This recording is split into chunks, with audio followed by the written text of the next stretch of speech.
একটা অদ্ভুত জিনিস, আমরা কিন্তু এই আন্দোলনের সঙ্গে আগাগোড়া জড়িত ছিলাম প্রথম থেকে শেষ দিন।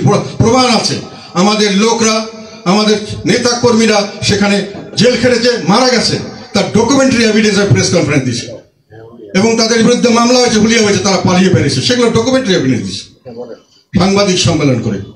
এবং শেষ দিন পর্যন্ত আমাদের যে লোকরা এই সঙ্গে ছিলাম, এবং আমি ব্যক্তিগতভাবে যে স্টেটমেন্টগুলো দিয়েছিলাম, যেটা বিভিন্ন প্রেসে কভার করেছে, সেই স্টেটমেন্টগুলো পর্যন্ত আমি দিয়েছিলাম প্রেসকে দেওয়ার জন্য। প্রেসের কথা, আমার কথা নয়, বিভিন্ন প্রেসে, টেলিভিশনে এসছে প্রতিদিন।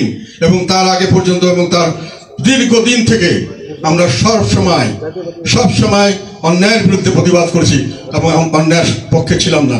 এবং এই যে দেশের মানুষ বৈষম্যের কথা বলে, এই বৈষম্যের কথা আমি শুরু করেছি আজকে থেকে 4-5 বছর আগের থেকে। প্রায় টেলিভিশনে সব জায়গায় আমি বলতাম। আমার অনেক ঝুঁকি ছিল। অনেকে আজকে যারা এখন দেশপ্রেমিক গ্রুপে আছেন, তারা অনেকে বলেন আপনি তো অনেক ভালো ভালো কথা বলছিলেন, আপনাকে আবার দেশদ্রোহীর মধ্যে ফেললো কেন? এটা আমিও জানি না, আমি দেশদ্রোহীর মধ্যে কিভাবে ইনক্লুডেড হলাম, কার মাধ্যমে, কেন, এটা আমি এখন আমি এবং আমার দল যেটা যত কথা বলুক, আমার ব্যক্তিগতভাবে যখন মামলা দিতে যায়, আমাকে একটা মামলার কথা সেদিনকে দেখলাম, আমাকে সেখানে মামলার আসামি করেছে রংপুরের অনেক নেতাকর্মী, যারা তখন হুলিয়া নিয়ে শেখ হাসিনার মামলার জন্য দৌড়ে বেড়াচ্ছে। তারা আমার সঙ্গে এসে এখানে একটা থানায় তারা একজন লোককে হত্যা করেছে, এবং শেখ হাসিনার সঙ্গে একই সঙ্গে ইত্যাদি, বা যাই হোক সেটা। এবং সেই মামলা উইথড্র করে নিয়ে গেছে। বাদী বলছে এই মামলা হওয়ার মতো নয়, আমরা এটা উইথড্র করলাম। পরবর্তীকালে দেখি আবার মামলা দেওয়া হয়েছে। শুনলাম যে এখানে কোনো দলীয় কোনো উকিল, তারা নাকি দল বেঁধে এসে ম্যাজিস্ট্রেটের উপর চড়াও হয়েছে। এটা শোনা কথা। কেন চড়া হয়েছে? যে না, কাদের সাথে নাম দিতে হবে। হিংসা আমাদের ভিতরে কিভাবে ঢুকিয়ে দেওয়া হয়েছে, হিংসা আমাদের ভিতরে কিভাবে মাদক দ্রব্যের মধ্যে ঢুকিয়ে দেওয়া হয়েছে, সেটা মনে করবেন। আমরা হয়ে গেছি তাকে দিতে হবে, ওনাকে জেলে যেতে হবে, ওনাকে ফাঁসি দিতে হবে। যেখানে আমি সব সময় নির্যাতিত যখন হয়েছে আওয়ামী লীগ, বিএনপি, তাদেরকে আশ্রয় দিয়েছি, তাদেরকে সবসময় হেল্প করার চেষ্টা করেছি, সংসদে থেকে বাইরে সবসময় তাদের পক্ষে কথা বলেছি, তাদের পক্ষে দাঁড়ানোর চেষ্টা করেছি।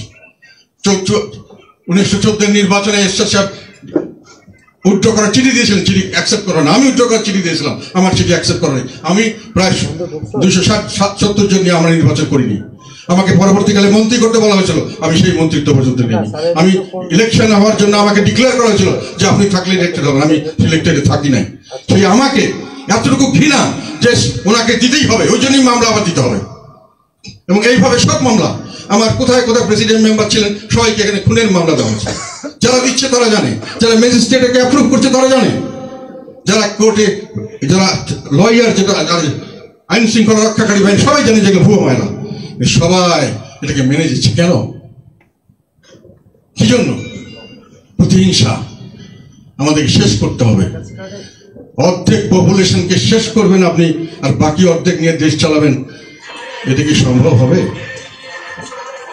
যারা এই দিবা স্বপ্ন দেখছেন তাদেরকে আমি বলবো, সামনের দিকে তাকিয়ে দেখুন, সামনে কোথায় কি হয়, কিভাবে হয়। সেজন্য বলছি আমাদেরকে নির্বাচনে আসবো, আমরা নির্বাচনকে ওয়েলকাম করি। কেননা আমি যেটা বুঝলাম, একটা সাইড তো ব্যর্থতা হয়ে গেছে অলরেডি, আমরা কোনো করতে পারছি বলে আমার মনে হয় না। এবং তারপরেও একটা প্রশ্ন হলো, নির্বাচনের সময় আমরা লেভেল প্লেইং ফিল্ড পাবো কিনা, সেটা আমাদেরকে দেখতে হবে। আমরা দাবি করব যে মামলা, ভুয়া মামলা যেগুলো আপনারা উইথড্র দেন, আমাদের নেতাকর্মীদের মাঠে আসতে দেন, আমাদেরকে যে রাইট, আমাদের সংবিধান অনুযায়ী যে অধিকার আছে, সেই অধিকারগুলি আমাদেরকে পালন করতে দিন, আমাদেরকে সভা সমাবেশ করতে দিন, আমাদের মানুষকে ফ্রিলি রাজনীতিতে আসতে দিন। এবং আমাদের বিষয়গুলি সমানভাবে সমস্ত প্রেসে আসার ব্যবস্থা করুন, সমস্ত গণমাধ্যমকে আমাদের ব্যাপারে তাহলে দেখতে হবে। এই সমস্ত জিনিস আমরা দাবি করছি, এগুলো আমরা চাই। নির্বাচন হোক, আমরা চাই। অবাধ, সুষ্ঠু, নিরপেক্ষ নির্বাচন ছাড়া দেশে শান্তি আসবে না। যে হিংসার পরিবেশ তৈরি করা হয়েছে, যে হানাহানির পরিবেশ তৈরি করা হয়েছে, সেই পরিবেশ সামনের দিকে দেশকে একটা বড় ধরনের বিপর্যয়ের দিকে নিয়ে যেতে পারে।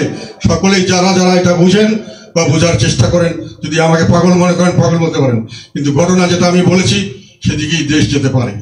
এবং এগুলোর জন্য আমাদের দেশের ভাইয়ে ভাইয়ে সামনাসামনি দাঁড়িয়ে আমরা মীমাংসা করলে দেশ অনেক সহজ সুন্দরভাবে সবকিছু হওয়া সম্ভব ছিল। এখন নির্বাচনের বিষয়ে আপনারা যেটা প্রশ্ন করেছেন, হ্যাঁ আমরা নির্বাচন ওয়েলকাম করি, নির্বাচনে আমরা যাওয়ার চেষ্টা করব, আমরা লেভেল প্লেইং ফিল্ড চাই। আর একটা কথা এখানে বলা দরকার বলে মনে করছি, সেটা হলো তত্ত্বাবধায়ক সরকার ব্যবস্থা তিন দলীয় জোটের বাইরে জামাত ইসলাম এটাকে নিয়ে এসেছিলেন এই প্রস্তাবটা এরশাদ সাহেবকে এই কথা বলার জন্য যে দল সরকারি দল কোনো ওখানে নির্বাচনে আসতে পারবে না। পরবর্তীকালে তত্ত্বাবধায়ক সরকার বলেন আর অন্তর্বর্তী সরকার বলেন সবাইকে কিন্তু মানুষে গ্রহণ করেছিল, তাদের কোনো নিজস্ব দল থাকতে পারবে না, তারা মন্ত্রী থেকে দল করতে পারবে না, এই দল করে নির্বাচন করতে পারবে না। এটা লেভেল প্লেইং ফিল্ডের ব্যত্যয় ঘটায়। যে লেভেল প্লেইং ফিল্ড সব থেকে করলেই সঠিক নির্বাচনে যদি ইচ্ছা থাকে সেভাবে হলেই দেশে একটা স্থিতিশীল পরিস্থিতি আসবে। সকলে মিলে যদি আমরা বন্ধুত্ব করতে পারি তবেই সামনের দিকে দেশ এগিয়ে যাবে। এখানে আমি একটি এক্সাম্পল দিতে বলতে চাই। ক্ষমার কথা বলেন, ক্ষমা হলো আমি যে দোষ করি আমি দোষ স্বীকার করলাম, স্বীকারোক্তিমূলক যখন যে ক্ষমা যে দোষ করে সেই বলতে পারে, সেটা দেওয়া হয় কোন সময়? যদি সে জানে যে আমাকে মাফ করে দেওয়া হবে, তাহলে ক্ষমা চাইতে অনেকে রাজি হবে। এবং এটা নেলসন ম্যান্ডেলা, উনি 27 বছর জেলে ছিলেন সাউথ আফ্রিকার, ওনার উপরে অনেক অত্যাচার করা হয়েছে, ফিজিক্যালি টর্চার করা হয়েছে, ওনার আত্মীয় স্বজনকে গুলি করে মেরে ফেলা হয়েছে, বন্ধু বান্ধবদের। 27 বছর উনি জেলে ছিলেন। পরে যখন আসলেন একটা আইন করে ডিভাইডেড জাতি, অ্যাপারথাইড করে, সেই অ্যাপারথাইডকে উনি এক করলেন, একত্রাবদ্ধ করলেন। কেন? উনি চেয়েছিলেন ক্ষুধামুক্ত, দারিদ্র্যমুক্ত একটি উন্নত দক্ষিণ আফ্রিকা। এটি হলো পলিটিশিয়ান, এটি হলো দূরদৃষ্টি সম্পন্ন পেট্রিয়ট, দেশপ্রেমী। আমরা আমাদের নোবেল শান্তি বা ডক্টর মোহাম্মদ ইউনূসের কাছে এটি আশা করেছিলাম, এখনো আশা করি যে আপনি দেশকে শান্তির মধ্যে আনেন, শান্তির মাধ্যমে শাস্তি, মার্ডার কেসের শাস্তি যে কোনো সময় সবসময় হবে, এটা থেকে কেউ উদ্ধার হওয়ার কিছু নেই, এটার জন্য কোনো টাইম বার থাকে না, সেটা হবে, সেটা দিয়ে দেন, কোনো অসুবিধা নেই। কিন্তু সাধারণভাবে স্বাভাবিক জীবনযাত্রা আমি যেটা দেখেছি, যাদেরকে দেশদ্রোহী বা দেশের প্রেমিক নয় বলে, তার মধ্যে আগে এটা শুরু করা হয়েছিল, এই কথাটা বলতে বলে গেছিলাম, শুরু করা হয়েছে অনেকদিন থেকেই। এটার মধ্যে বুদ্ধিজীবী, এর মধ্যে ব্যবসায়ী আছে, বুদ্ধিজীবী আছেন, পেশাজীবী আছে, কবি, সাহিত্যিক, প্লেয়ার, সর্বস্তরের মানুষকে দুই ভাগ করা হয়েছে। এবং এই যে জাতীয় ঐক্যের নাম দিয়ে 18টা দলকে, 48টা দলের মধ্যে মাত্র 18 দলকে এখানে ইনক্লুড করে আমরা সার্বিকভাবে এটাকে সিল করে দিলাম, দুই ভাগ করলাম দেশকে। এটা হলো সবচেয়ে বড় সমস্যা আমাদের দেশে এই মুহূর্তে। আমি মনে করি দেশকে ভাগ না করে একত্রিত করেন, আমরা সবাই মিলে দেশকে সামনের দিকে এগিয়ে যেতে চাই। নির্বাচনের ব্যাপারে আমরা নির্বাচন করব, তার আগে আপনাদের উপর দায়িত্ব হলো নির্বাচন করার পরিবেশ এবং লেভেল প্লেইং ফিল্ড দিতে হবে, সবাইকে সমান সুযোগ দিতে হবে। আর একটি কথা এখানে এসছে, পঞ্চদশ সংশোধনী। ইয়েস, পঞ্চদশ সংশোধনীর ব্যাপারে আমি যে রিফর্ম প্রস্তাবটা দিয়েছি তার মধ্যে বলেছিলাম পঞ্চদশ সংশোধনী বাতিল করা দরকার। এটার জন্য অনেক ধরনের ব্যাপার আছে এবং সেটা আমি দিয়ে বলেছিলাম, বর্ণনা দিয়ে বলেছিলাম। এটা শুধু তত্ত্বাবধায়ক সরকার ব্যবস্থা নয়, এখানে আরো কিছু ব্যবস্থা আছে। হিউম্যান রাইটস 1/3 কে একেবারে অপরিবর্তনীয় করা হয়েছিল, ওটা ঠিক না। আরো অনেক কিছু ব্যবস্থা আছে, যেমন মানুষের কথা বলার অধিকার, অ্যাসেম্বলি করার অধিকার, এখানে রেস্ট্রিকশন ছিল।